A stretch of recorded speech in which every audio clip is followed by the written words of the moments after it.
Bienvenue à toutes et à tous. Alors, on est ici pour s'échanger les vœux, se souhaiter une bonne année. Je ne savais pas que la salle serait disposée de cette manière-là, parce que je peux pas être toujours derrière le dos de chacun et de chacune. Si vous voulez bien, afin que ce soit plus convivial, moi ce qui m'ennuie, c'est d'avoir autant de gens qui sont comme ça dans le fond, debout. Si vous voulez bien vous avancer, messieurs, dames, de manière à ce que on soit un peu plus proches les uns des autres, parce qu'il y a un grand espace vide ici, et je trouve que ça, c'est le contraire de la convivialité. Je vous le dis comme je le ressens là, hein, en le voyant en ce moment. Si vous voulez bien, messieurs, dames, oui, venez, parce que quand même, on est là pour se voir, pour se parler, pour échanger, pour se souhaiter la bonne année. Merci beaucoup. Voilà. Je pense que c'est quand même beaucoup mieux, parce qu'il y avait ce grand espace vide devant, et là, il y a trop de gens qui sont debout au fond, et c'est vraiment, je vous le dis comme je le ressens, ça m'ennuie. Donc ce sera revu pour l'année prochaine. Voilà, je vous remercie, parce que à l'U1 c'est quand même la convivialité, et là d'avoir ce grand espace vide et puis les gens à qui je vais parler comme ça debout dans le fond, je vous le dis très naturellement et très sincèrement, ça m'ennuyait. Voilà, je vous remercie messieurs dames de vous être avancés. C'est déjà beaucoup plus chaleureux et beaucoup plus sympa comme ça. Voilà, je verrai avec les services de la ville. J'en profite pour les remercier d'ailleurs d'avoir préparé cette salle. Mais là, il y a eu quand même un petit impair. Mais enfin bon, c'est en faisant qu'on apprend. Et pour l'année prochaine, on essaiera d'organiser les choses un tout petit peu autrement. Voilà, je vous remercie. En tout cas, bienvenue à toutes et à tous. Je voudrais à mon tour saluer cette belle société des accordéonistes alluinois et les faire applaudir à nouveau.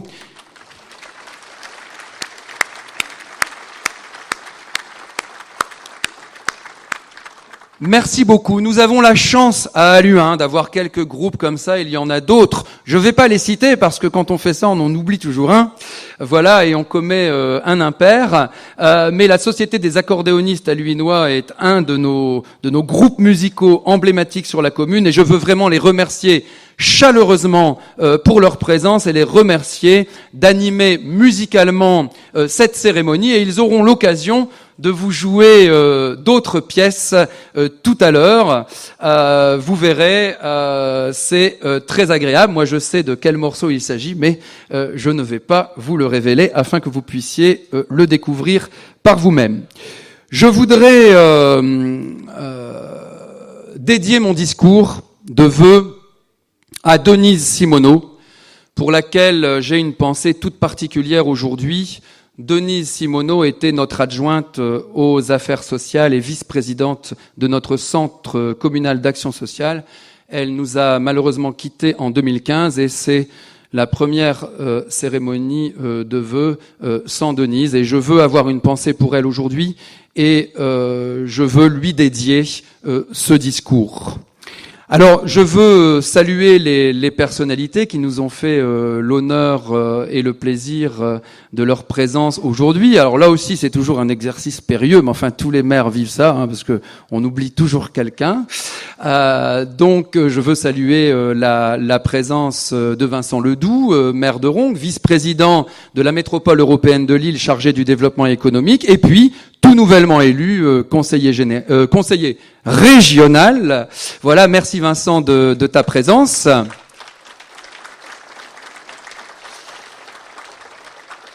Je veux saluer également la présence de Alain de Tournai, qui est non seulement maire de commune, mais qui est aussi président du syndicat intercommunal Euralis. Merci de ta présence. Et qui fait également partie de l'exécutif de la métropole européenne de Lille, chargé de l'eau.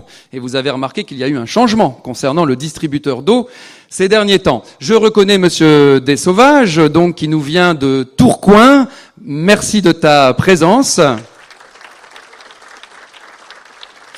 Et je veux saluer évidemment toutes les autres personnalités de la société civile, comme on dit, évidemment en particulier tous nos présidents et présidentes d'associations alluinoises que j'ai eu l'occasion d'accueillir à l'entrée de cette salle. Vous êtes présents et présentes nombreux et nombreuses, et je vous en remercie. Je veux également saluer les élus, bien évidemment les élus de l'opposition qui sont ici présents et également les élus de la majorité qui sont à ma droite, ce groupe majoritaire qui travaille d'arrache-pied jour après jour pour le bien de notre ville, de notre chère ville d'Halluin. Alors, rassurez-vous, je vais essayer de ne pas être trop long, mais quelques mots quand même. Vous le savez, mes amis, les temps sont plutôt durs et 2016 va être encore une année difficile. Je suis désolé de démarrer comme ça, mais vous le savez, moi ce que je souhaite, c'est dire la vérité et c'est la vérité. Et je pense que nul ici n'ignore la dureté des temps. Nous sommes dans un monde, dans un pays qui vivent quand même une période compliquée et 2016 sera encore difficile. Alors, en ce qui concerne Halluin, des choses ont quand même été faites et beaucoup de choses ont été faites en 20 mois maintenant depuis que la nouvelle majorité est arrivée à la mairie portée par la confiance des Halluinoises et des Halluinois. Alors, je ne peux pas tout citer, je vais vous en donner quelques exemples, faire quelques petits rappels qui concernent donc ce qui a pu être fait en 2015 et depuis notre arrivée à l'hôtel de ville. Alors, je vais commencer par le moins marrant, ce qui permettra... je salue l'arrivée de Monsieur Gérald Darmanin, donc maire de Tourcoing et qui est aussi notre député. Merci Gérald de ta présence.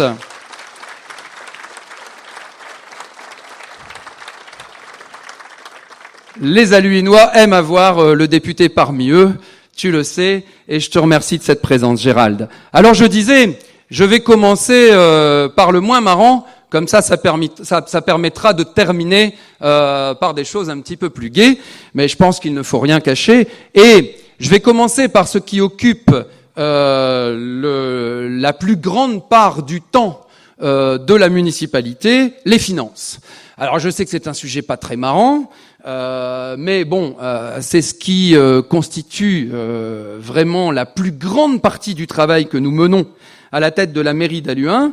Il s'agit donc du redressement de nos finances. Ce que je veux vous dire, c'est que ce redressement n'est pas fini. Il est en bonne voie, mais très sincèrement, nous ne sommes pas sortis d'affaires financièrement. Je vous le dis avec honnêteté. Il y a non seulement l'endettement, il y a cet emprunt toxique qui nous a coûté, là, en une année, plusieurs centaines de milliers d'euros en intérêts supplémentaires. Alors, la nouvelle municipalité n'a pas contracté d'emprunt, pas d'emprunt en 2014, pas d'emprunt en 2015. L'endettement est en régression. Maintenant, je ne suis pas sûr qu'à l'avenir, il n'y ait pas besoin d'emprunter un tout petit peu quand même pour réaliser certains de nos investissements. Mais en tout cas, cet effort a pu être fait au cours donc des 20 premiers mois, ce qui a permis de diminuer l'endettement de la ville et notamment l'endettement par habitant. Alors, se conjugue avec cet endettement auquel nous devons faire face, une baisse quand même drastique des dotations de l'État en ce qui concerne la fameuse dotation de fonctionnement. Pour 2015, ça a été 400 000 euros en moins pour Halluin, sur un budget qui fait environ 23 millions d'euros en fonctionnement, donc ça n'est pas neutre, 400 000 euros de moins. Et il faut s'attendre à la même baisse au minimum en 2016. Alors, tout cela rend l'équation très compliquée pour l'équipe majoritaire, mais on n'est pas les seuls à Halluin à vivre ça. De nombreux maires le vivent, et doivent y faire face. Donc ça nous oblige d'une part à faire des économies, à limiter les dépenses le plus possible, et d'autre part à trouver de nouvelles recettes. En ce qui concerne les économies que nous faisons, vous êtes, vous, Halluinoises et Halluinois, vous en êtes témoins, vous en êtes les témoins au quotidien. Il y a beaucoup de choses, mais je ne veux pas passer ce discours uniquement sur les finances, ou alors il va devenir ennuyeux, et je ne le souhaite pas. Mais il y a, pour ne prendre qu'un seul exemple, parmi ces économies, il y a l'abandon par la commune de la location qui était assez ruineuse d'ailleurs de certains locaux qui étaient occupés par des associations qui donc vont devoir quitter ces locaux, vous le savez, mais que nous relogerons. Toutes les associations seront relogées dans d'autres locaux appartenant à la commune et ce travail est en cours et je peux rassurer nos associations, une solution est trouvée pour chacune d'entre elles parce que le tissu associatif dans cette ville, chacune et chacun ici sait que ça revêt une importance considérable. Alors, il faut rentrer de nouvelles recettes, là aussi un exemple, une cellule recette a été créée à la mairie d'Halluin, ça n'existait pas auparavant. Juste un exemple, l'un des moyens, c'est de vendre effectivement des immeubles ou des locaux qui appartiennent à la commune et plus ou moins qui ne servaient plus. Je parle ici des anciens abattoirs, par exemple. Alors, je sais qu'il y avait des jeunes qui s'y réunissaient pour faire des répétitions de musique, de rock, et là aussi, nous travaillons à une solution de relogement de cette activité, et un local, bien évidemment, sera trouvé. Des solutions, d'ailleurs, sont en cours d'examen, et avec eux, nous trouverons un endroit qui sera peut-être même plus adéquat, et finalement que peut-être qu'au bout du compte, ils pourront répéter le rock dans de meilleures conditions que jusqu'à présent. Mais ce que je veux vous dire avec beaucoup de sincérité et de simplicité, et sans tourner autour du pot, et sans faire de grandes phrases, vous voyez que je ne fais pas de grandes phrases, c'est que nous n'avons pas le choix. Nous sommes obligés d'en passer par là. Nous sommes obligés d'en passer par là, car sinon, eh bien, l'autre solution que je ne veux pas, que l'équipe majoritaire qui est là à côté de moi ne veut pas, et nous l'avions dit pendant la campagne électorale des municipales, et vous le savez, je suis assez têtu, je tiens à ce que tout ce qui a été dit soit tenu, soit fait, soit appliqué. L'autre solution, si on ne s'imposait pas cette rigueur, si je puis dire, c'était l'augmentation des impôts locaux. Et cela, nous n'en voulons pas. Vous avez pu observer que en 2015, nous n'avons pas touché au taux communaux de nos impôts locaux, taxes foncières et taxes d'habitation. Les taux n'ont pas bougé en 2015. Je peux vous annoncer qu'ils ne bougeront pas en 2016. Alors pour ceux qui ont pu constater une augmentation quand même en valeur absolue, ça arrive parfois qu'il y ait une petite augmentation globalement de l'impôt, c'est dû tout simplement non pas à la commune, mais aux bases, ce qu'on appelle les bases, qui ne dépendent pas de nous, mais qui dépendent de l'État et qui, elles, sont en augmentation. Mais la commune n'augmentera pas les impôts, ça n'augmentera pas en 2016, et à partir de 2017, j'espère pouvoir baisser les taux de la commune, et je connais même des villes qui arrivent finalement à faire baisser l'enveloppe globale des impôts à force de baisser leurs taux. C'est ce que nous allons essayer de faire à Halluin à partir de 2017. Mais cela ne serait pas possible si des efforts n'étaient pas faits par ailleurs. On ne peut pas raconter d'histoire aux gens. Alors, parmi les choses qui ont été faites en 2015, il y en a beaucoup, je citerai quelques exemples. Le premier qui me vient à l'esprit, c'est les travaux urgents qui ont été faits dans nos écoles publiques. Nous avons 4 écoles publiques, 4 écoles publiques, 4 écoles privées. Les écoles publiques étaient quand même dans un triste état d'entretien et des travaux ont été faits dans les 4 écoles. Donc c'était vraiment attendu par les parents d'élèves et bien sûr par les enfants. Ce sont parfois des travaux qui étaient importants pour la sécurité des enfants, comme à l'école Maria Montessori, ou pour l'hygiène, comme à l'école Marie Curie, où il s'agissait de rendre la cuisine et donc la prestation de cantine conforme aux normes d'hygiène et de sécurité. Donc ces travaux ont été réalisés en 2015 avec des crédits que Gauthier Desplanques, notre adjoint aux finances, a débloqués d'urgence. Alors il y a eu d'autres travaux, un peu partout, à Halluin. Vous le savez, la priorité de l'équipe majoritaire, c'est votre quotidien. C'est le quotidien des Halluinoises et des Halluinois. Nous nous y étions engagés, nous le faisons. Donc il y a eu des travaux un peu partout, des travaux à la piscine municipale avec l'espace relaxation qui fonctionne à nouveau, par exemple. Lorsque nous sommes arrivés, le sauna ne fonctionnait plus. Il y avait des gens qui avaient payé un abonnement, des gens que je croisais dans la rue qui me disaient « Mais monsieur le maire, j'ai payé, je peux pas en profiter. » Bon, donc il a fallu là aussi prévoir les crédits, mener les travaux, et maintenant cet espace relaxation à la piscine fonctionne à nouveau. Une piscine qui est l'une de celles dans la métropole lilloise qui est accessible aux personnes à mobilité réduite. Les travaux aussi à la bibliothèque municipale se sont poursuivis.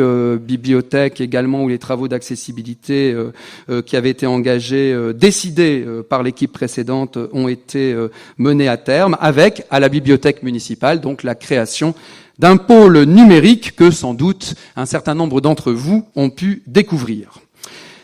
En 2015, s'est poursuivie la réorganisation des services municipaux qui doivent être réorganisés pour des impératifs budgétaires notamment. Il faut éviter la création d'heures supplémentaires qui étaient souvent inutiles mais qui étaient générées par une mauvaise organisation. C'est juste un exemple. Il y a aussi une réorganisation de l'organigramme.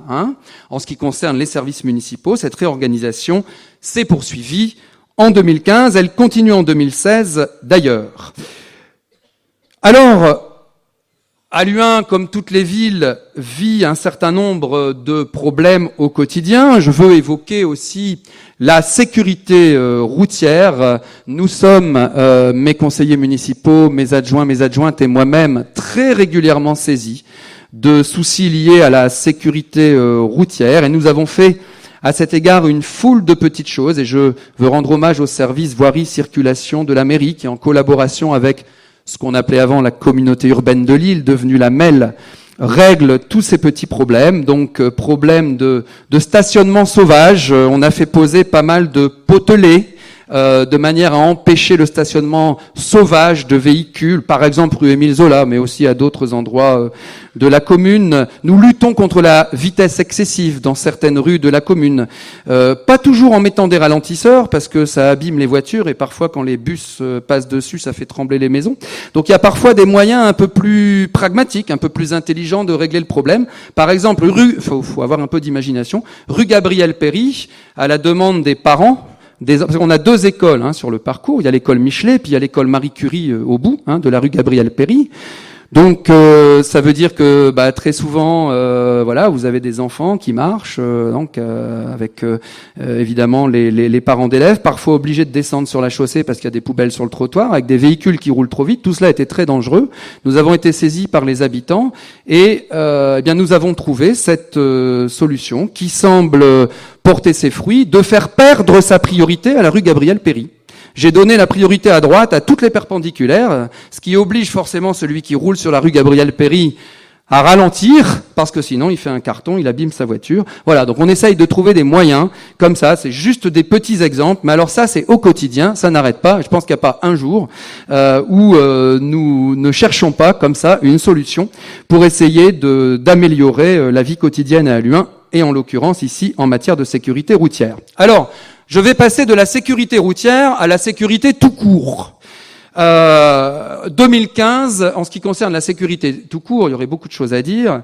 Halluin vit comme dans le pays tout entier, de nombreuses villes et de nombreuses communes de France, vit donc des problèmes d'insécurité récurrents auxquels mon équipe et moi-même attachons vraiment une grande attention, et nous faisons tout ce qui est en notre pouvoir et surtout dans nos moyens pour réduire l'insécurité à Halluin. Alors, nos finances ne nous permettent pas de nous doter d'une police municipale comme elle peut exister à Tourcoing. Et d'ailleurs, en me rendant hier au vœu du maire de Tourcoing, j'observais sur le petit film que tu as passé, Gérald, sur l'hôtel de ville, et qui était très intéressant, il y a pour 2016 des créations de postes de policiers municipaux, une bonne vingtaine, je crois, si ma mémoire est bonne, qui est prévue. Bon, nous, il se trouve qu'à Halluin, nous n'avons pas les moyens.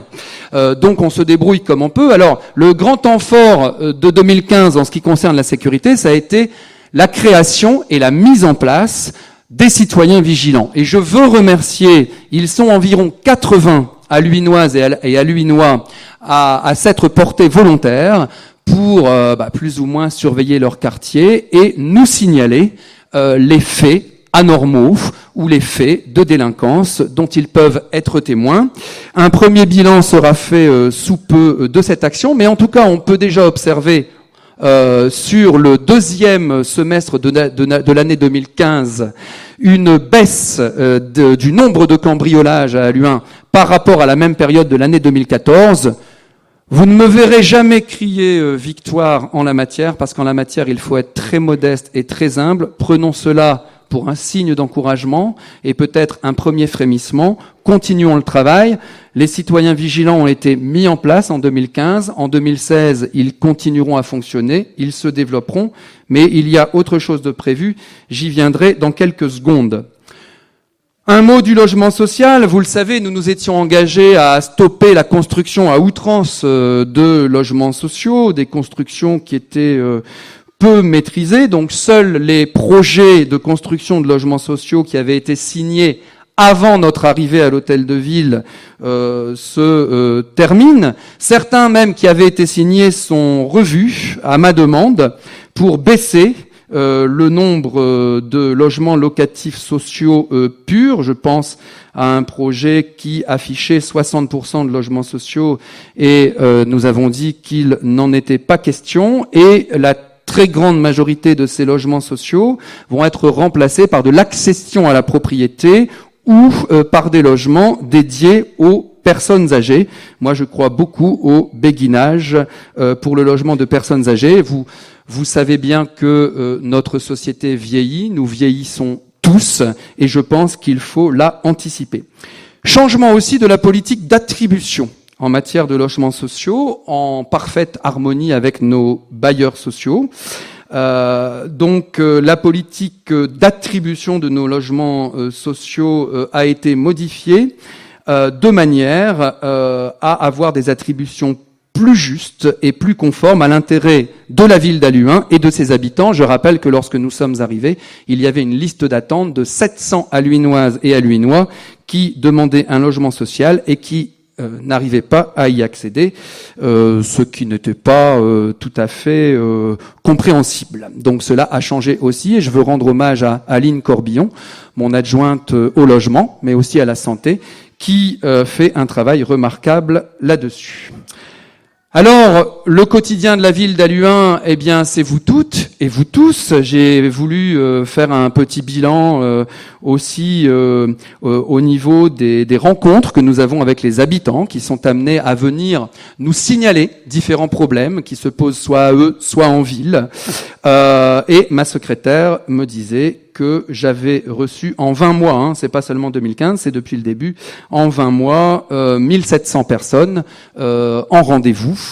Et je pense que pas une seule de ces personnes ne peut dire que mes amis et moi-même n'avons pas essayé de résoudre les petits problèmes qui se posent par-ci, par-là. Ça peut être l'éclairage dans une rue, ça peut être un trou dans la chaussée, ça peut être des problèmes avec l'activité d'un voisin. Et à chaque fois, nous essayons tous ensemble de résoudre les choses avec les services, et je veux rendre hommage pour le travail qu'ils font au quotidien, les services de la ville.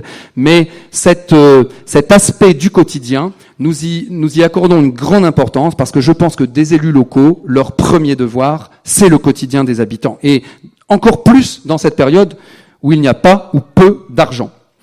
En ce qui concerne les associations dont de nombreux représentants sont dans cette salle, vous aurez observé que, comme ça avait été dit, les subventions ont été maintenues à leur niveau précédent, comme ça avait été promis, sauf cas tout à fait particuliers, mais qui sont très peu nombreux. Ces cas peu nombreux particuliers, c'est quoi ? Ça ne peut être que deux choses. Ça peut être soit une absence de justification dans la demande, soit un trésor de guerre qui aurait été découvert, ou des finances qui font que, eh bien, cet argent, puisque l'argent de la ville est rare, doit plutôt aller à une autre association qui en a davantage besoin pour sa trésorerie. Alors, d'autres choses, mais encore une fois, je peux pas être exhaustif. Nous avions promis 3 banquets par an pour nos aînés. Vous aurez observé que nous avons réalisé ce projet, cette promesse. C'est important pour la convivialité et moi je ne le regrette pas parce que je me rends à ces repas et je trouve que c'est très important de se retrouver comme aujourd'hui d'ailleurs et nous continuerons dans ce sens. Un projet que nous avions aussi annoncé lors des élections et nous avons mis, mon équipe et moi-même, un point d'honneur à le réaliser le plus rapidement possible. Je veux vous en dire 2 mots quand même parce que ça a été vraiment une réussite dans sa mise en œuvre. C'est la prise en charge par la commune sur le budget de la ville du transport de nos lycéens qui doivent se rendre au lycée, à Tourcoing, à Roubaix, à Lille ou ailleurs. Vous savez que la gratuité de ce transport avait toujours existé. J'en avais bénéficié moi-même lorsque j'étais lycéen, mes enfants, les vôtres. Et cette gratuité avait été supprimée. Et nous avions dit que tant qu'elle ne serait pas rétablie par une autre collectivité, mais ça arrivera peut-être, et dès que ça arrivera, la ville d'Halluin arrêtera de pourvoir provisoirement à cette nécessité. Mais nous avons mis en place à la rentrée scolaire 2015 la gratuité du transport de nos lycéens halluinois pour aller au lycée. Cette mesure a répondu à un réel besoin, à une réelle demande, puisque ce sont près de 500 lycéens qui en bénéficient et qui viennent tous les mois recharger leur carte à la mairie. Et les lycéens, les familles n'ont même pas l'avance des fonds à faire, puisque c'est nous qui réglons directement Transpol. Voilà, c'est une mesure du quotidien qui a pu être prise et financée grâce aux économies que nous avons faites par ailleurs. Voilà, c'est un exemple vraiment tout à fait concret de ce que nous voulons faire. Alors on a fait une foule d'autres choses aussi, mais je ne veux pas abuser de votre temps, je veux surtout passer à ce qu'on va faire en 2016. Mais tout cela a été fait en je vous en ai donné quelques exemples, il y a eu d'autres choses, mais tout cela en 20 mois, avec bien peu de moyens et sans augmenter vos impôts locaux. Et je veux vraiment rendre hommage à cette équipe qui est là à ma droite. Et je pourrais pas citer tout le monde, j'en suis vraiment désolé, mais je veux le dire devant vous. Croyez bien que chacune et chacun de celles et ceux qui sont là a vraiment posé sa pierre, apporté sa pierre à la construction de cet édifice. Et ils vont continuer en 2016 et en 2017. Et je veux vraiment leur rendre hommage. Et je vous propose de les applaudir parce que on voit beaucoup le maire. C'est le maire qui parle aujourd'hui. Mais un maire seul, il n'est rien. Un maire, il travaille avec son équipe et vraiment l'implication de mes adjointes, de mes adjoints, de mes conseillères, de mes conseillers municipaux, cette implication, elle est constante, elle est quotidienne, et je voulais vous le dire aujourd'hui.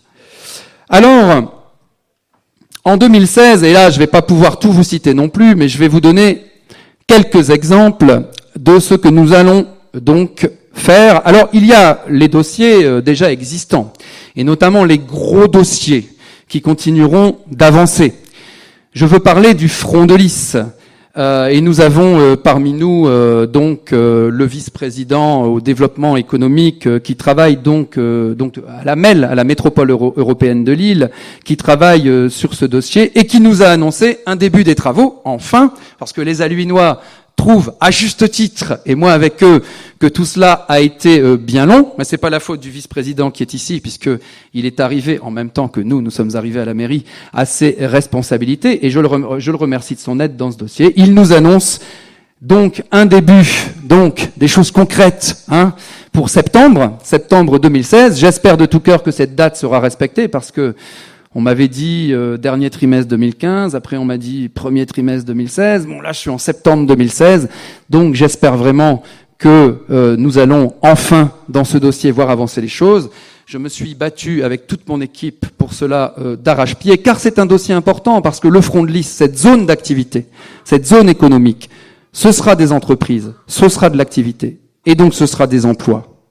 Et ce sont les entreprises qui créent les emplois. Alors, ça se lie avec un autre gros dossier. Parce que les entreprises, elles viennent pas chez vous si Internet ne fonctionne pas correctement. Et ça, c'est une demande non seulement des habitants, des particuliers, qui remonte à des années et des années, mais c'est aussi une demande des entreprises. Parce que une entreprise, si vous lui dites « Venez dans ma commune, vraiment, il y a des choses bien dans ma commune », mais si elle sait qu'Internet ne fonctionne pas correctement, que le débit est trop lent, qu'il y a des problèmes, elle vient pas chez vous. Elle va voir à côté. C'est ce qui se passe en ce qui concerne Aluin depuis des années et des années. Donc ça aussi, c'est un dossier qui va continuer d'avancer en 2016. C'est un dossier rendu assez compliqué. Je vais pas rentrer là-dedans maintenant devant vous parce que c'est assez complexe, ça serait long et ça alourdirait le propos, mais vous avez dû lire tout ça dans la presse. Il y avait un opérateur qui avait passé une convention avec la métropole européenne de Lille, enfin LMCU à l'époque, Lille Métropole Communauté Urbaine, qui était SFR, mais SFR a été racheté par Numéricable. La MEL, la Métropole Européenne de Lille, s'est fâchée avec SFR Numéricable, qui nous dit pourtant « Ah ben si, on va quand même faire chez vous, et puis dans 13 communes de la vallée de la Lys, et puis on va commencer par Aluin ». Bon, moi je leur ai dit « Bah chiche ». Moi c'est simple, hein. Moi, pour les Aluinoises et les Aluinois, hein, c'est le premier qui voudra bien faire. Hein. Le premier qui voudra bien faire, allez hop, on y va. On arrangera tout ça avec la MEL. C'est très très très important. C'est une très forte demande des particuliers, mais c'est aussi très important pour le développement économique. Et moi, je veux le dire, et je salue l'action de Madame Bocquet, ici présente, conseillère déléguée à la ville numérique, et de Monsieur Aignon, qui l'a beaucoup adjoint à l'environnement, notamment, et qui l'a beaucoup aidé dans ce dossier. Je veux le dire ici. À Aluin, on est prêt. À Aluin, on est prêt, le fameux NRO, hein, le fameux nœud de raccordement, on a proposé les locaux, tout ce qui devait être fait au niveau de la ville a été fait, et je dirais dans un temps record. Tout est prêt, donc maintenant il n'y a plus qu'à. Donc SFR nous a fait de belles promesses pour des travaux en 2016, eh ben écoutez, le maire d'Aluin est un pragmatique, hein, il va avec vous regarder tout cela de très près, mais croyez-moi, je ferai respecter la volonté des Aluinoises et des Aluinois, et je n'accepterai pas qu'on les emmène trop longtemps en bateau. Alors, concernant la ville, j'en ai dit un mot juste avant dans la première partie, nous allons continuer la réorganisation des services. Il y a quelque chose de très concret qui va se passer en 2016 là-dessus, c'est l'installation de nos ateliers municipaux et des services techniques sur le site de l'ancienne entreprise Néologue, hein, du côté de la rue des Prés. Je pense que vous êtes un certain nombre à connaître les lieux. Cela participe de la réorganisation de nos services municipaux qui va s'achever au cours de l'année 2016. Et ici, en ce qui concerne nos services techniques, il y aura, courant 2016, la finalisation d'une fusion entre notre direction des services techniques et une autre direction, celle qui s'occupe de l'urbanisme et du foncier, qu'on appelle la DDTD, qui vont fusionner toutes les deux en une super DST, si je puis m'exprimer ainsi, c'est-à-dire un grand pôle des services techniques. Après, sur le quotidien en 2016, on va poursuivre la réhabilitation de nos courées. Nous sommes dans le Nord, nous avons un certain nombre de courées à Aluin. Pour 2016, les travaux devraient se faire dans notre courée de la rue Émile Zola. Avant, en 2017, la cité Notre-Dame, les deux parties. Il y a une partie qui donne dans la rue de la Paix, une autre qui donne rue des Frères Martel. Mais ça, ce sera pas avant 2017. Et en 2018, c'est la cour Porcher qui est prévue. Tout cela se fait également avec la métropole européenne de Lille. Pour votre sécurité, 2016 va voir le début de l'intensification du déploiement de la vidéoprotection à Aluin. J'avais dit pendant la campagne électorale des municipales que nous doublerions sur le mandat, c'est-à-dire d'ici à 2020, le nombre de caméras de vidéoprotection à Aluin. Il y en avait 30 quand nous sommes arrivés. Nous allons en ajouter en 2016, en ajouter encore en 2017, et d'ici fin 2017, il y aura 62 caméras à Aluin. Je précise qu'un lieu surveillé, c'est 2 caméras. Donc, sur 2016 et 2017, ce sera sur les 2 années 15 nouveaux lieux, et donc, fin 2017, nous aurons 62 caméras contre 30 lorsque nous sommes arrivés. Ça représente un budget environ, parce que c'est à affiner, mais ça a été prévu par Gauthier Desplanques, notre adjoint aux finances, et je l'en remercie. C'est 300 000 euros, grosso modo, qui sont prévus sur ces 2 années, et donc, fin 2017, il y aura 62 caméras à Aluin, ce qui fait que l'objectif que j'avais annoncé, doubler le nombre des caméras, donc on passera de 30 à 62, Donc cet objectif aura été atteint avant la fin du mandat, qui est en 2020. Donc, sur les 2 ans qu'il y aura entre fin 2017 et début 2020, je ne m'interdis pas, si le budget le permet, d'ajouter encore des caméras. Ouais, moi, si je pouvais en mettre partout, j'en mettrais partout. Alors, je sais très bien que tout le monde va m'en demander au coin de sa rue. Sachez que c'est pas aussi simple, puisque la préfecture impose des règles. Il faut qu'il y ait eu, alors ça va peut-être choquer certains, mais c'est comme ça, ce sont les textes. Il faut qu'il y ait eu un certain nombre de délits et de faits pour obtenir l'implantation de caméras à un endroit donné de la commune. C'est un travail très compliqué que nous menons avec notre service prévention, auquel je veux rendre hommage à l'occasion de cette intervention. Et je veux d'ailleurs saluer mon conseiller délégué à la sécurité, Georges Canotte, qui fait un travail remarquable dans ce domaine et notamment sur ce dossier.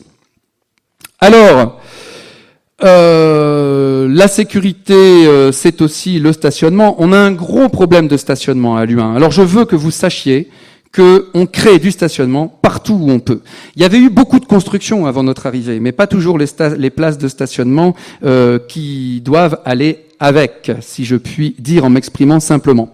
Alors, sur le site de Néologue, il y aura beaucoup de places de stationnement.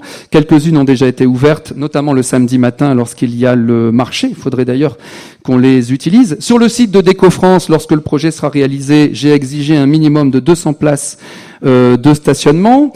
Lorsque le nouveau collège verra le jour sur le site de l'ancien collège, je souhaite qu'il y ait du stationnement. Il y a de gros problèmes de stationnement avenue du Stade. C'est à proximité, donc plutôt que d'avoir tous ces véhicules sur les trottoirs, pour tous ceux qui vont faire du foot, du sport, qui vont au stade, eh bien il y aura du stationnement. Bon, tout se ne fait pas en un jour, mais c'est en marche. Je veux parler de notre collège public aussi, puisque vous le savez, l'équipe précédente avait prévu et obtenu de l'ancienne majorité de ce qu'on appelait auparavant le Conseil général, devenu Conseil départemental, avait donc obtenu le projet de construction d'un nouveau collège public, le collège Schumann ayant vraiment de réels soucis, vraiment quant au bâtiment et à la sécurité, vous le savez. Ce projet a été un temps remis en cause à l'arrivée de la nouvelle majorité, dont je fais partie, puisque je siège comme conseiller départemental au sein donc du département, avec Jean-René Le Cerf, notre nouveau président. Avec les finances qu'il a trouvées en arrivant, c'est encore pire qu'à Luhain au département. C'est vraiment les finances du département.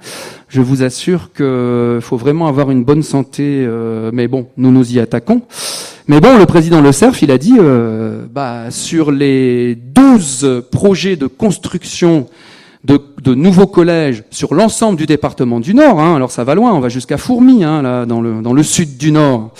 Sur les 12 projets très urgents, je ne pourrais en construire qu'un par an.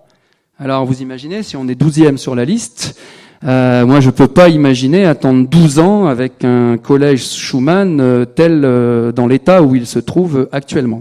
Ça m'a fait très peur cette affaire, et je veux remercier ici publiquement le président Jean-René Le Cerf, qui est non seulement un ami, mais qui est aussi un élu vraiment de grande qualité. On a eu cette chance qu'il avait été, lors d'un mandat précédent, vice-président au collège du département. Il y a des années, c'était dans les années 90, c'est un sujet qu'il connaît particulièrement bien. Il a accepté de venir visiter le collège Schumann actuel, un 24 août. Moi, j'ai interrompu mes vacances pour aller à sa rencontre. C'était très important pour la ville. Et donc, il est venu le 24 août au collège Schumann. Je l'ai accompagné, je lui ai montré fissures, etc. 3 classes qui ne peuvent plus servir avec des étés, etc. Rassurez-vous, la sécurité des enfants est préservée. On n'y va pas dans ces classes-là. C'est surveillé. C'est surveillé quotidiennement par les services techniques du département. Il n'y a pas de danger. Mais on va pas tenir 12 ans comme ça. Et donc, un gros travail a été mené, mais je laisse le président Le Cerf avoir la primeur, et c'est bien normal, de l'annonce officielle de cela, mais un gros travail a été mené au sein des services du département, et avant le 15 janvier, m'a-t-il promis, le président Le Cerf annoncera dans quel délai le nouveau collège que nous attendons à Luhain pourra être construit.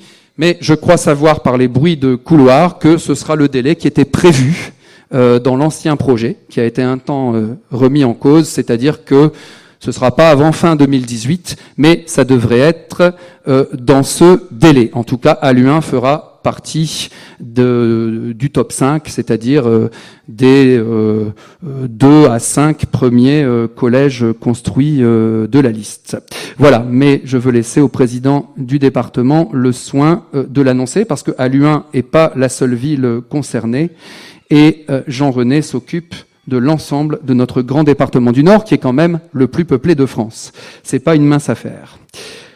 Alors, je voudrais vous faire une annonce. Un projet qui nous tient particulièrement à cœur et que nous allons réaliser en 2016. Nous n'en avions jamais parlé auparavant. Parmi les 1700 personnes reçues en 20 mois, il y a de nombreux jeunes sans travail. De nombreux jeunes sans travail et dont certains n'ont pas le permis de conduire, parce que passer et acquérir le permis de conduire, ça coûte cher. Et c'est pas toujours à la portée de la bourse de nos jeunes Halluinois ou de leurs familles.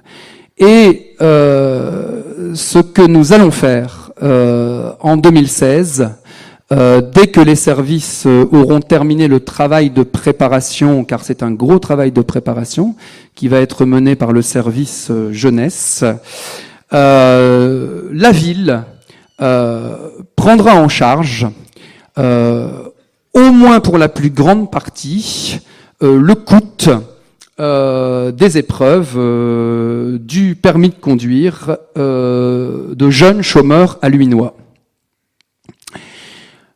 Alors, nous, comme on n'est pas pour l'assistanat, on est pour l'aide méritée, vous le savez, on va leur demander une petite contrepartie.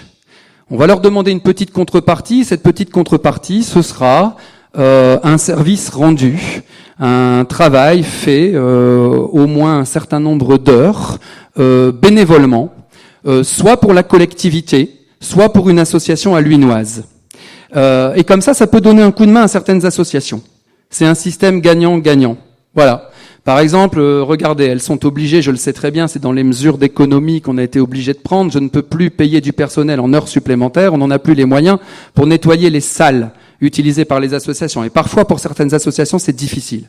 Ça sera que provisoire. Quand on en aura à nouveau les moyens, on les nettoiera avec le personnel de la ville. Mais en attendant, voilà, un jeune qui verra son permis de conduire financé par la ville pour trouver plus facilement du travail, notamment. Parce qu'un employeur, quand il voit que le jeune n'a pas le permis, il le recrute pas. Et moi, je veux que les jeunes halluinois, ils aient au moins autant de chances que les autres. Et puis davantage si c'est possible. Ce jeune, il lui aura donné un coup de maintien à cette association pour nettoyer la salle. Et en échange, on lui paiera son permis de conduire. Alors, il faut que les choses soient bien faites. Il faut qu'elles soient justes, équitables. Il faut surtout pas que ce soit à la tête du client. Donc, il va y avoir une commission composé d'élus, mais pas seulement, des gens aussi du monde économique, pourquoi pas quelqu'un de la NPE, enfin, c'est un ancien terme, de Pôle emploi, pardonnez-moi, puisque, tous les jeunes halluinois pourront pas l'avoir, donc il faudra qu'il y ait des critères objectifs et neutres, mais les jeunes qui auront le plus besoin d'aide seront aidés, et surtout ceux qui jouent le jeu et qui donneront le petit coup de main, soit à la collectivité, soit à une association. Le temps que le service prépare tout cela de manière juste, équitable, et pour que ça fonctionne bien, comme c'est le cas pour la prise en charge du coût du transport de nos lycéens, je pense qu'on devrait être à pied d'œuvre et que ce sera réalité et que ça fonctionnera, j'espère, pour septembre, c'est-à-dire la rentrée scolaire, septembre 2016. Et alors récemment, j'avais une réunion lors de laquelle a été évoquée l'inquiétude de nombreuses de nos personnes âgées. Alors là, je passe des jeunes aux personnes âgées, mais la ville, elle est faite de tout le monde, et le quotidien, c'est celui de tout le monde. L'inquiétude de nos personnes âgées quant à leur carte passe-passe, qui était gratuite jusqu'ici pour les plus âgés, au-delà de 65 ans, et dont la gratuité n'existe plus depuis tout récemment. Et donc, je vais demander là aussi, et l'adjoint aux finances l'apprend en même temps que vous, parce que cette réunion était très récente, et j'espère qu'il ne va pas m'égorger au terme de cette cérémonie, mais Gauthier, je t'apprends que je te demande de regarder s'il serait faisable, si c'est pas pour 2016, tant pis, on démarre en janvier 2017, de faire un peu comme avec nos lycéens pour les plus âgés, et de regarder si budgétairement il serait possible, peut-être en faisant des économies par ailleurs, est-ce qu'il serait possible que la ville prenne en charge la carte passe-passe de nos aînés, de nos personnes âgées de plus de 65 ans. J'ai demandé, Gauthier, que le CCAS te transmette les chiffres, c'est-à-dire le nombre de bénéficiaires, mais je sais que un certain nombre de personnes âgées sont allées faire part de leur inquiétude auprès des services du CCAS à ce sujet, et nous ferons ce que nous pourrons. C'est pas encore certain, mais nous allons regarder ça. Alors, je vais peut-être mettre un terme à cette intervention parce que j'ai pas regardé ma montre. D'abord, ça ne se fait pas, et puis ensuite, moi, je suis un peu embarqué par tout ce que j'ai à vous dire, parce que ce que nous faisons à la tête de cette ville nous passionne.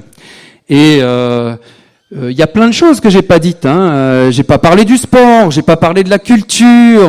J'ai une excellente adjointe à la culture, Lydie Vivier, qui se démène jour et nuit, qui n'a plus de week-end. J'ai un adjoint au sport, Laurent Meunier, qui fait un gros travail aussi, notamment de présence auprès de nos associations sportives. Et nous aimons le sport, et le sport, Dieu sait combien c'est important. Nous avons la chance d'avoir un grand club de volley, d'avoir un grand club de gymnastique, d'avoir un club de natation très ancien aussi, et qui est un beau et grand club. Ce sont ces trois clubs-là que j'ai cités font de la compétition à un niveau assez élevé et donnent tous les jours une excellente image de notre ville. Alors, je vais terminer par quelque chose d'un peu plus léger, et c'est aussi, alors c'est pas une annonce parce que j'en ai déjà parlé, et puisque le député maire de Tourcoing est là, je dois avouer que c'est lui qui m'en a donné l'idée. On va procéder cette année, en 2016, à l'élection d'une Miss Halluin. Et c'est vrai que c'est Gérald qui m'en a donné l'idée, parce qu'il m'avait fait l'amitié de m'inviter à l'élection de Miss Tourcoing l'an dernier, à la fin de l'année dernière. Et j'ai remarqué à cette occasion que c'était une excellente idée qu'avait eue Gérald Darmanin. Moi, j'y ai assisté, et non seulement ça donne une bonne image de la ville, mais en plus ça permet d'associer les commerçants locaux. Ça leur fait de la pub, ça leur donne de la visibilité à l'extérieur de la ville, ça mobilise un peu tout le monde, population, les jeunes, les moins jeunes, c'est une belle fête, ça permet à nos commerçants de participer, de bénéficier d'une bonne publicité. Alors je me suis dit, pourquoi pas à Halluin? Après tout, la chance sourit aux audacieux, vous connaissez le dicton. Au début, j'avoue que j'ai été hésitant, je me suis dit, mais pourquoi la société Miss France viendrait à Halluin? Il y a quand même des villes beaucoup plus grandes dans la métropole, dont Tourcoing, dont Roubaix, dont Lille. Bon, Lille n'a pas de Miss. Roubaix en avait une, mais va arrêter. Donc finalement, sur la métropole, il va rester Tourcoing et Halluin, finalement, pour 1 200 000 habitants. Bon, donc ça l'a intéressé, la société Miss France. Donc c'est une convention qui est passée avec elle, parce que la jeune halluinoise qui sera élue, elle ira automatiquement participer à l'élection de Miss Nord-Pas-de-Calais. Et alors là, si elle devait être élue Miss Nord-Pas-de-Calais, mais bon, il y aura Miss Tourcoing aussi. Alors ça va être difficile, ça va être difficile. Ce sera Jean-Pierre Foucault et TF1. Pourquoi pas? On peut rêver. Alors bon, on n'y arrivera peut-être pas la première année. J'ai appris que la dernière Miss France, Iris Mittenard, avait du sang halluinois. Et qu'il y a eu une Madame Mittenard, qui était son arrière-grand-mère, qui a été élue dans notre ville. Conseillère municipale, communiste. Alors, donc, Miss France actuelle, Iris Mittenard, a du sang halluinois dans les veines. Je ne désespère pas de réussir à la faire venir lors de l'élection de Miss Halluin, qui aura lieu le 14 mai, donc 2016, 14 mai prochain, dans cette salle.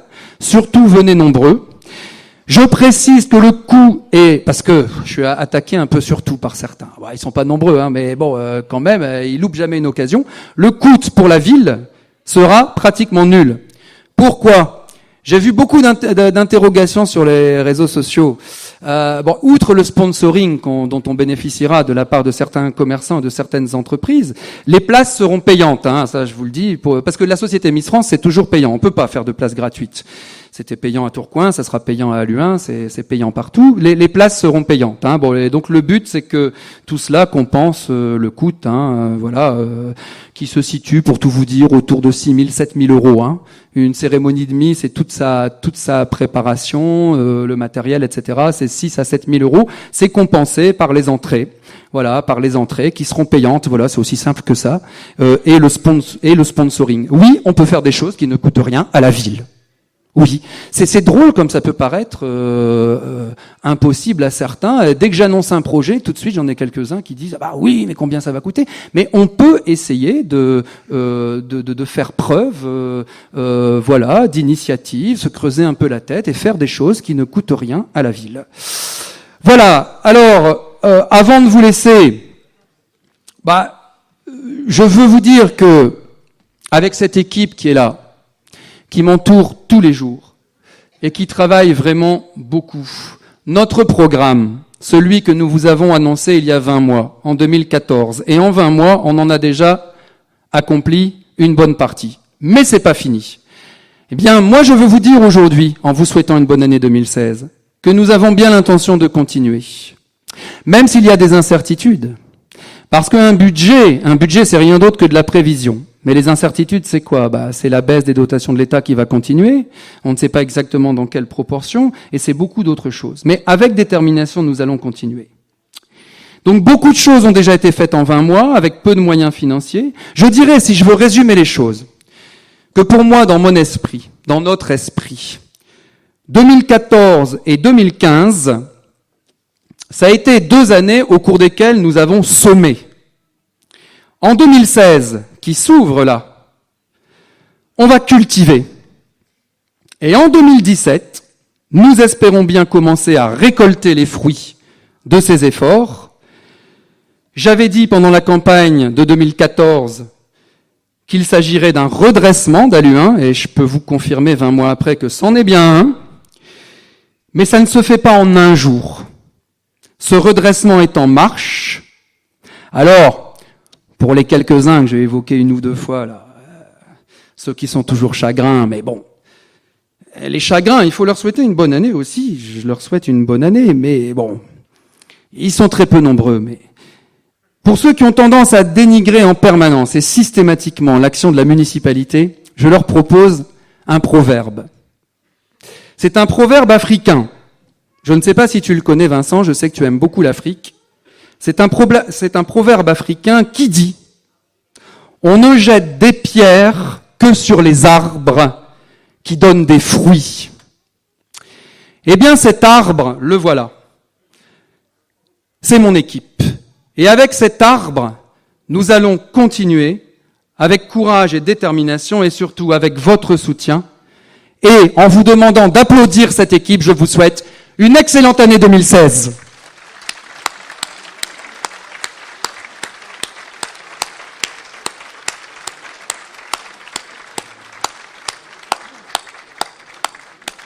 Et encore merci à notre Société des accordéonistes qui aura l'occasion encore de régaler nos oreilles.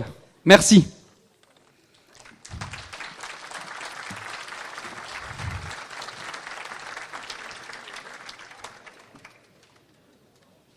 Place à la remise du trophée du mérite de la ville. Chaque année, à l'occasion de cette cérémonie de vœux, la municipalité choisit de mettre à l'honneur une personne, un chef d'entreprise, un président d'association pour son dévouement, son engagement, son dynamisme, à créer, à promouvoir, à faire du lien. Cette année, Monsieur le maire et ses élus ont l'honneur de remettre ce trophée à Monsieur Jean-Marie Gévard.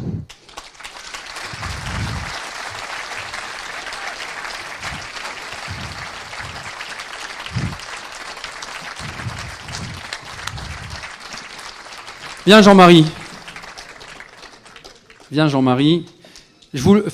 On va vous le présenter, mais c'est parce que ça se fait de présenter les gens quand on les distingue. Mais je me demande si ça sert encore à quelque chose de présenter Jean-Marie Gévard à Halluin. Parce que quelqu'un qui ne connaît pas Jean-Marie Gévard, à mon avis, c'est qu'il n'est pas d'Halluin, c'est qu'il n'est pas d'ici. Alors, moi je vais laisser Laurent vous parler de Jean-Marie Gévard. Jean-Marie Gévard, c'est beaucoup de choses. D'abord, ce nom, Gévard, c'est un nom à Halluin, je ne vais pas dire qu'on croise à tous les coins de rue, mais rien qu'en me mettant à la porte tout à l'heure et en accueillant toutes les Halluinoises et les Halluinois qui sont là dans cette salle, j'ai pas compté le nombre de Gévard à qui j'ai serré la main, mais il y en avait un certain nombre. Et la famille Gévard, c'est beaucoup de choses. À Halluin, ça a été surtout deux choses. Ça a été les sapeurs-pompiers. C'est toujours d'ailleurs, avec Sylvie, qui, au niveau du SDIS, remplit une mission très importante, notamment pour nos jeunes sapeurs-pompiers. Il y a eu un certain nombre de sapeurs-pompiers du temps de la bonne vieille caserne d'Halluin. Le nom de Gévard était attaché à nos sapeurs-pompiers. Ils ont eu des officiers et pas des moindres. Et puis la deuxième chose, c'est le sport et en particulier l'athlétisme. J'ai à côté de moi là, mais vous le savez, un ancien champion de France d'ailleurs, dans l'une des catégories de cette discipline, en la personne de Jean-Marie Gévard. Jean-Marie Gévard, c'est un pilier de l'AHVL, notre club d'athlétisme Halluin Val de Lys. C'est la signification de ce sigle. Ce sont les organisateurs des foulées, mais aussi d'un des deux derniers meetings internationaux et même, je dirais, le dernier, puisque celui de Villeneuve d'Ascq n'a toujours pas repris, mais enfin, tu en sais plus que moi. Et puis Jean-Marie Gévard, mais je vais m'arrêter là. Parce que tu auras l'occasion de le rappeler, Laurent, c'est surtout beaucoup d'implications bénévoles, parce que l'athlétisme, c'est beaucoup de jeunes qui débutent, qui apprennent l'athlétisme, qui pratiquent l'athlétisme, et sans des hommes comme Jean-Marie Gévard, eh bien, tout cela n'aurait pas lieu. Alors bien sûr, il n'est pas tout seul, mais enfin, il est quand même un pilier essentiel. Voilà, Jean-Marie, pour tout cela, bravo. Moi, je vous propose de l'applaudir.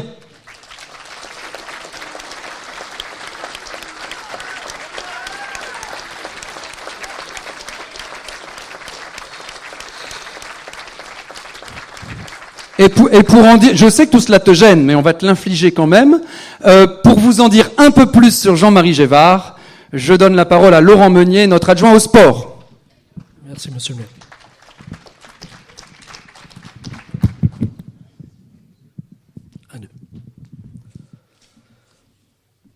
Aujourd'hui, nous avons le plaisir de remettre le trophée du mérite de la ville à vous, Jean-Marie Gévard.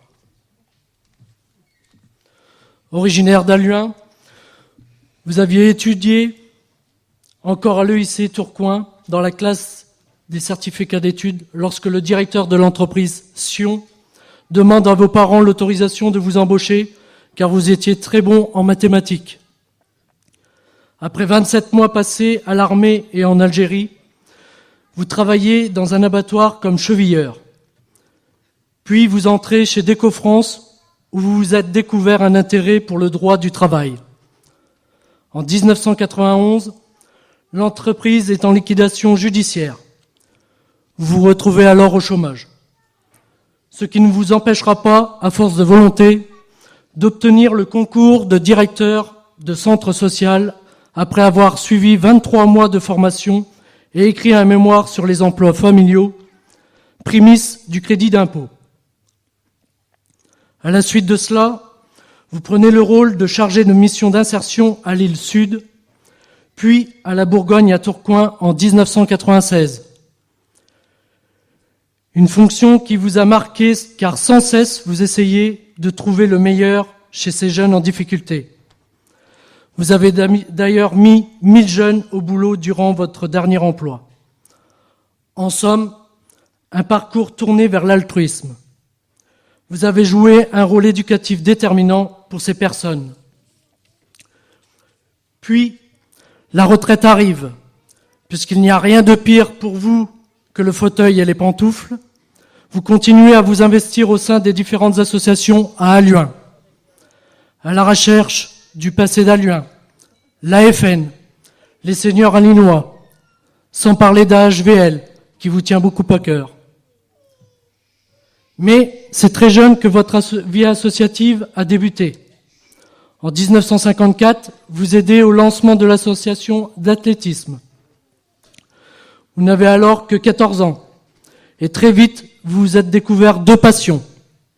celle de la course et celle de l'aide apportée aux jeunes. Preuve en est, vous avez été l'un des fondateurs de la MJCCS en 1955. En 1959, vous remportez le championnat de France de course sur 3000 mètres, une très belle performance. À 53 ans, vous participiez encore au semi-marathon. Même si vous ne courez plus depuis 2004, vous continuez chaque semaine à entraîner des enfants de 5 et 6 ans à la HVL. Vous avez commencé très tôt, en 1964, à entraîner au sein de la HVL. Un choix qui vous a conduit à passer tous les brevets d'état d'éducateur sportif, car vous aimez ce rôle éducatif, notamment lorsque vous apprenez aux jeunes le plaisir de courir. Le bénévolat auprès des jeunes sportifs est pour vous un des bonheurs, comme vous le rappelez si souvent, car il est important de mettre les jeunes sur la bonne course du sport. D'ailleurs, vous apportez chaque année votre aide lors des crosses des écoles à Halluin, avec l'association d'AHVL. L'athlétisme aura vraiment été au cœur de votre vie, et AHVL représente énormément pour vous. 61 années de votre vie. Que ce soit dans votre vie professionnelle, associative ou personnelle, vous avez toujours été très investi. À travers toutes ces expériences, vous donnez le meilleur de vous-même afin d'améliorer le quotidien de tous.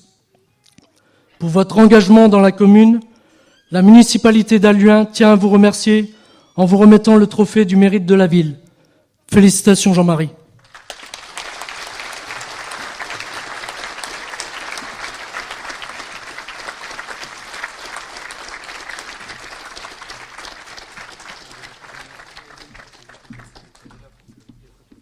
Oui. Le travail facilité. Je voudrais... Oui, bien sûr. Ah oui, je vais vous proposer dans un instant. Voilà, donc j'ai le grand plaisir de te remettre ce trophée.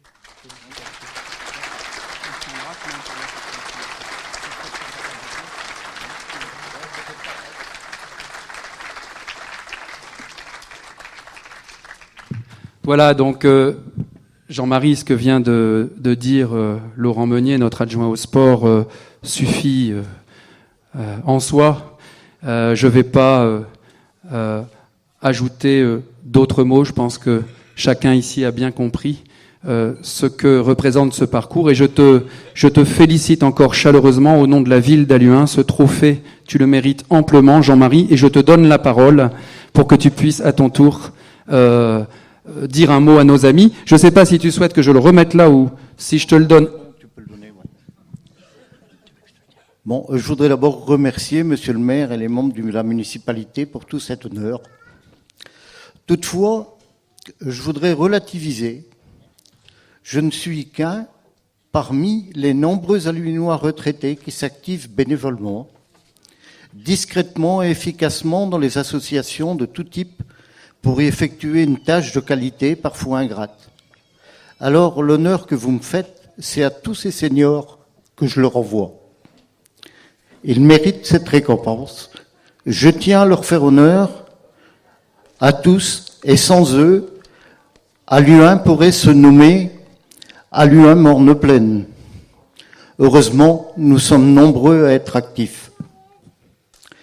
Maintenant, mon mérite est relatif. J'ai eu beaucoup de chance et de plaisir à faire ce que j'ai fait.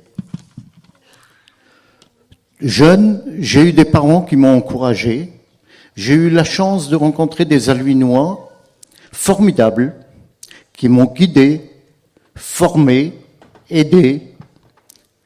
Je citerai Gilbert Bels, Hilde-Vermonquet, André Le Gall, Raymond Martins, Michel de Vévert, Antoine Delsalle, qui sont, dès le début de la section d'athlétisme de l'Union halluinoise à cette époque, ont tout fait pour promouvoir leurs jeunes sportifs.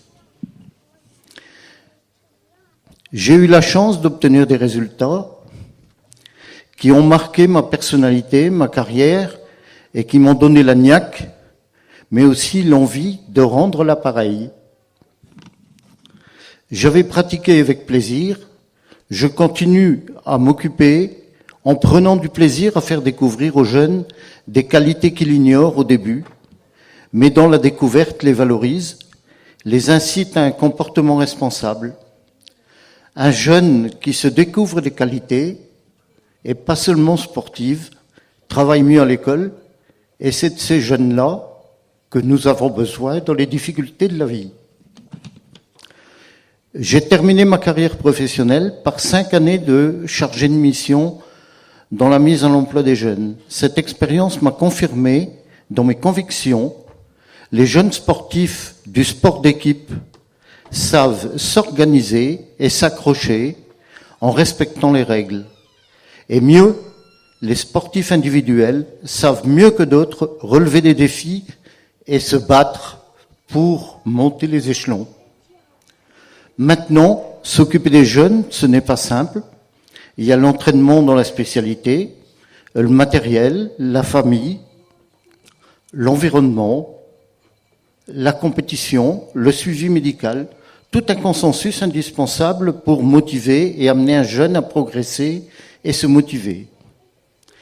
La mission que je mène, mais pas seule, m'incite à vous dire qu'il ne faut jamais hésiter à aider les jeunes à progresser, et j'invite la municipalité à tout faire ce qui est possible pour nous aider matériellement.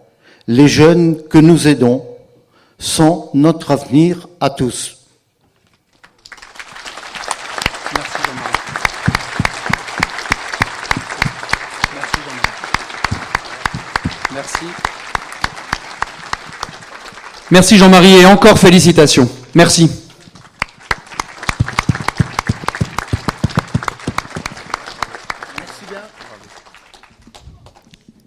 Pour conclure cette cérémonie, j'invite les accordéonistes à nous interpréter 2 morceaux qui ouvrira le cocktail. Merci, bon dimanche. Et encore merci à eux et merci à vous toutes et vous tous et à tout de suite, on va boire un coup.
C'est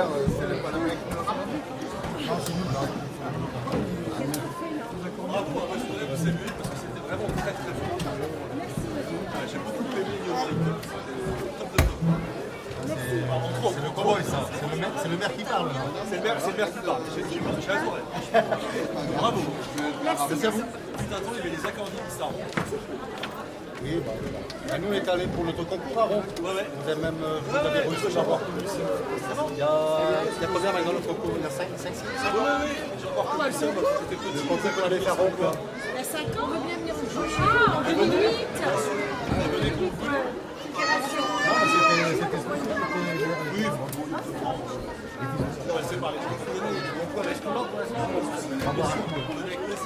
Merci. On viendra à Rome jouer. On va boire un coup avant. On va boire un coup et qu'on débarrasse après. Bon, on va boire un coup et on débarrasse après.